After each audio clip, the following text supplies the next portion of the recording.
ইংল্যান্ডে এখন সাধারণ মানুষের জন্য দৈনন্দিন প্রয়োজনীয় ওষুধ পাওয়া আগের যে কোনো সময়ের তুলনায় অনেক বেশি কঠিন।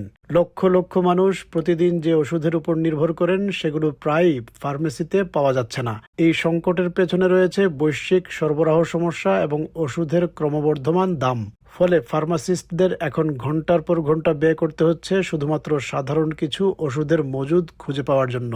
শেপারটনের একটি ফার্মেসিতে কাজ করেন আকাশ। এটি তার বাবার ফার্মেসি। প্রতিদিনের মতো সেদিনও তিনি একটি প্রেসক্রিপশন তৈরি করছিলেন যেখানে 6 ধরনের ওষুধ থাকার কথা, কিন্তু হিসাব করতে গিয়ে দেখা গেল সব ওষুধ মজুদ নেই। কিছু ওষুধ একেবারেই সংগ্রহ করা যাচ্ছে না। এই অভিজ্ঞতা এখন তার জন্য নতুন কিছু নয়, বরং প্রতিদিনের বাস্তবতা। সরবরাহ সংকটের পাশাপাশি আরেকটি বড় সমস্যা হলো মূল্যবৃদ্ধি। অনেক ওষুধ এমন দামে কিনতে হচ্ছে যা সরকারের কাছ থেকে পাওয়া অর্থের চেয়ে বেশি। ফলে প্রতিটি প্রেসক্রিপশন পূরণ করতে গিয়ে ফার্মেসির লোকসান হচ্ছে। উদাহরণ হিসেবে এক রোগীর জন্য 7 বাক্স ওষুধ দিতে গিয়ে আকাশের ফার্মেসির প্রায় 7 থেকে 8 পাউন্ড লোকসান হয়েছে।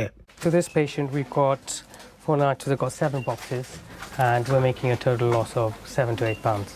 আকাশ প্রতিদিন রোগীদের জন্য ওষুধ জোগাড় করার চেষ্টা করেন, কিন্তু অনেক সময়ই ব্যর্থ হন। কোনো রোগীকে বলতে হয় ওষুধটি আজ নেই, হয়তো আগামীকাল পাওয়া যাবে। এই অনিশ্চয়তা রোগী ও ফার্মাসিস্ট দুই পক্ষের জন্যই উদ্বেগজনক।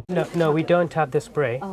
So that will be in, we're trying to source it best of our abilities. It will be in tomorrow. Is that okay if we can? এদিকে হৃদরোগ, রক্তচাপ, বিষণ্ণতা থেকে শুরু করে হরমোন রিপ্লেসমেন্ট থেরাপি সব ধরনের ওষুধের দামই বেড়ে চলেছে।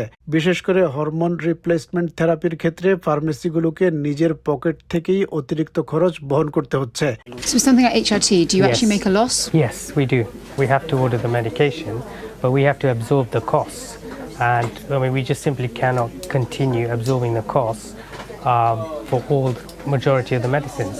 এই সংকটের সবচেয়ে ভয়াবহ প্রভাব পড়ছে রোগীদের উপর। সাউথ গেটের বাসিন্দা ক্লোই, যিনি এপিলেপসিতে ভুগছেন, তার জন্য এই পরিস্থিতি জীবন মরণ প্রশ্ন হয়ে দাঁড়িয়েছে। তিনি তার জরুরি অ্যান্টি এপিলেপটিক ওষুধ পাচ্ছেন না, ফলে প্রতিনিয়ত ভয়ের মধ্যে থাকতে হচ্ছে যে কোনো সময় তিনি অজ্ঞান হয়ে পড়ে যেতে পারেন, তার জীবন ঝুঁকির মধ্যে পড়তে পারে।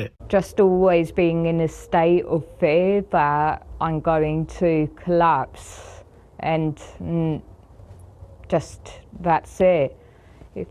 If I don't have my anti-epileptic medication, I could die. আকাশের ফার্মেসি গত বছর বড় অঙ্কের লোকসানে পড়েছে, প্রায় 1,40,000 পাউন্ড। একই অবস্থা টুইফোর্ডের আরেক ফার্মাসিস্ট অলিভিয়ারের ক্ষেত্রেও। তিনি জানান, রক্ত পাতলা করার একটি ওষুধ কিনতে তার খরচ পড়ছে 5 পাউন্ড 90 পেন্স, অথচ সরকার থেকে তিনি পাচ্ছেন মাত্র 2 পাউন্ড 80 পেন্স। অর্থাৎ প্রতিটি বিক্রিতে তাকে ক্ষতির মুখে পড়তে হচ্ছে। The government has increased the reimbursement price to £2.80. But unfortunately, the cheapest I can buy the medicine is £5.90. So I will be £3.10 out of pocket. Ultimately, it is going to get worse. Why? Because the war in the Middle East pushing the price of petrol up. That means it pushes the price of manufacturing of drug up. And if the NHS is not able to cover those costs, then what the manufacturers will do is they'll go and sell it where they get a better return. And that is generally not the UK.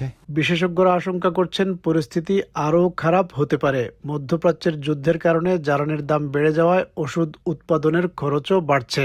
যদি এই বাড়তি খরচ সরকার বহন করতে না পারে, তাহলে ওষুধ উৎপাদনকারী কোম্পানিগুলো এমন দেশে পণ্য বিক্রি করবে যেখানে তারা বেশি লাভ পাবে, এবং সেই তালিকায় ব্রিটেন নাও থাকতে পারে। গত বছর ইংল্যান্ডে 73টি ফার্মেসি বন্ধ হয়ে গেছে, আর চলতি বছরই বন্ধ হয়েছে আরও 27টি। অন্যদিকে ওষুধের চাহিদা ক্রমাগত বাড়ছে, ফলে সরকারের উপর চাপ বাড়ছে দ্রুত কার্যকর সংস্কার আনার জন্য।